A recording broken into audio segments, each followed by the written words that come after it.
Bueno, hola, ¿qué tal?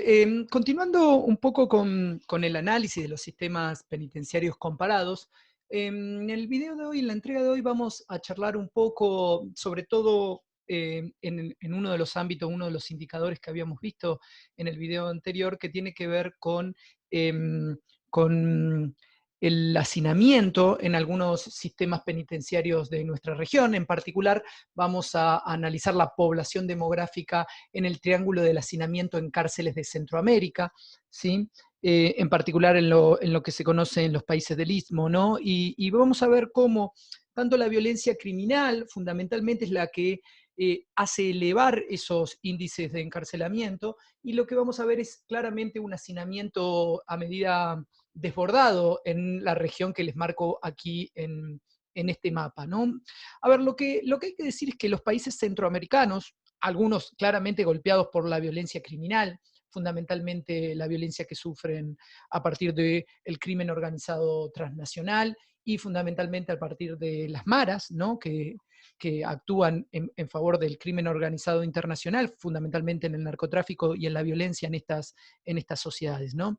A ver, estos países tienen una población media de unos 134.800 reclusos, que claramente desborda la capacidad carcelaria de la región, ¿no?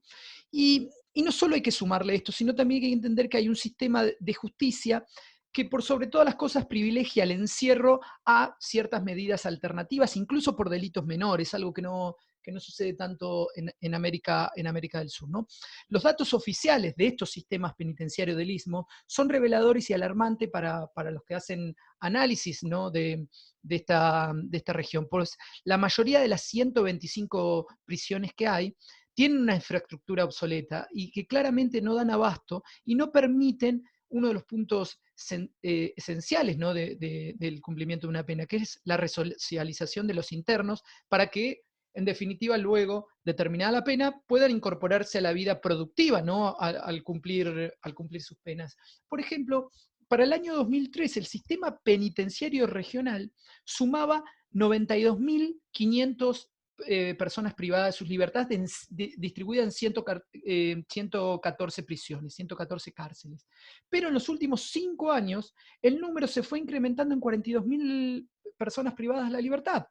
Pese a que se construyeron 11 cárceles nuevas, el hacinamiento persiste en muchos de estos países de la región. Y vamos a ver un poco los datos numéricos, ¿no? Vamos a hablar de ese triángulo del hacinamiento en las cárceles de los países de Centroamérica. A ver, los países con más encarcelados son los de este triángulo del norte de Centroamérica, integrado por Guatemala, con más de 24.000 reclusos, El Salvador con 40.000 personas privadas de la libertad, y Honduras con 21.000, un poquito más de 21.000, que en su conjunto suman. Es interesantísimo porque estos tres países suman el 63% del total regional de personas privadas de la libertad en Centroamérica. De ese total, casi 20.000, es decir, más del 20%, entre el 20 y el 25%, son pandilleros, son personas que provienen de maras, ¿sí? Y que claramente, por ser una, y esto si se quiere es una paradoja, ¿no? Por ser una de las regiones sin guerra, es una de las regiones más violentas del mundo. El Triángulo del Norte registra elevados promedios de encarcelamiento. Y acá yo tomo como base de datos que les recomiendo de página el World Prison Brief, que está en español, que tienen también para mucha bibliografía en español, donde nos muestra que El Salvador tiene 627 presos por cada 100.000 habitantes, Honduras 216 por cada 100.000 habitantes y Guatemala 140 por cada 100.000 habitantes. A ver, ¿qué nos refleja esto? Nos refleja un elevadísimo nivel de criminalidad. Y esto se puede ver muy bien reflejado sobre la tasa de homicidios tomada en el año 2018.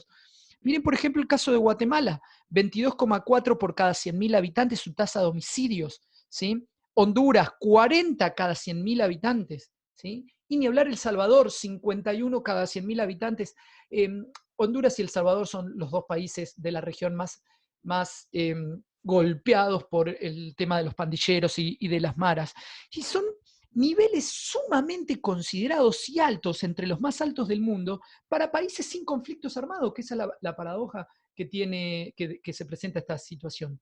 Y cuando uno compara con el resto del promedio mundial, supera muy por lejos, ¿no? Ese promedio mundial que es 5,3 cada 100.000 habitantes. En 2016, por ejemplo, según datos de la Oficina de Naciones Unidas contra las Drogas y el Delito, el promedio mundial de homicidios 5,3 cada 100.000 habitantes, muy superior estos tres países.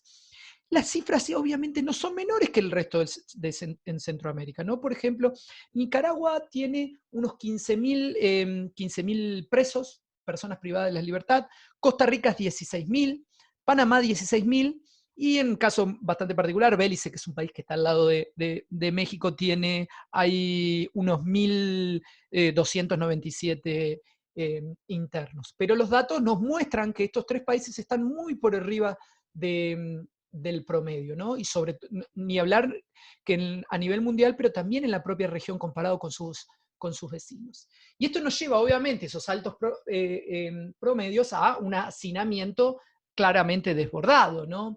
Donde observamos que Guatemala es el país centroamericano de mayor hacinamiento, con un 400% de su sobrepoblación, entendamos ese número, y Panamá es el menos, ¿no? Con 1,1 en cierto punto es el que está más favorecido. Los espacios que El Salvador tiene, por ejemplo, habilitados en sus prisiones, por ejemplo, para febrero de 2017, eran más o menos un poquito, casi 10.000 internos, lugar para 10.000 internos, por lo cual registraba un 373% de sobrepoblación. Más allá que a partir de diversas iniciativas lo redujo un 153% en febrero del año pasado. ¿Sí? Es un número también importante. En el caso de Honduras, después de tener un hacinamiento histórico superior al 100%, lo redujo a la actualidad, a partir de la construcción de nuevas prisiones, a un 30%.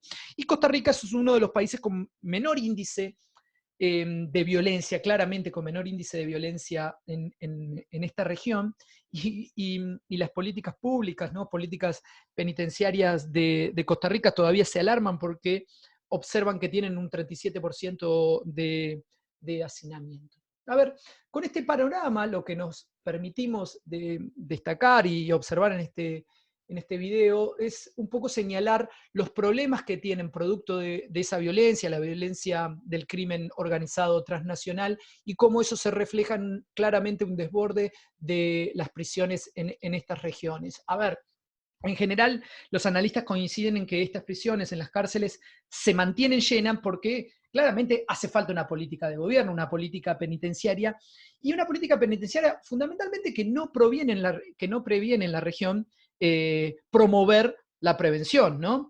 Y también es producto mucho de esto de una sociedad que claramente demanda castigo, una sociedad que es tan violenta y que es víctima de esa violencia, que demanda un castigo asimétrico, ¿no?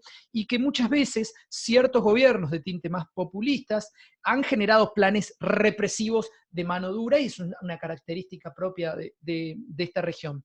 Sumado todo esto a un claro sistema judicial que ha sido históricamente altamente punitivo. Entonces, lo que vemos que en esta región se ha dado, si se quiere, una tormenta perfecta que lo que hace es terminar favoreciendo este hacinamiento desbordado en las prisiones de la región.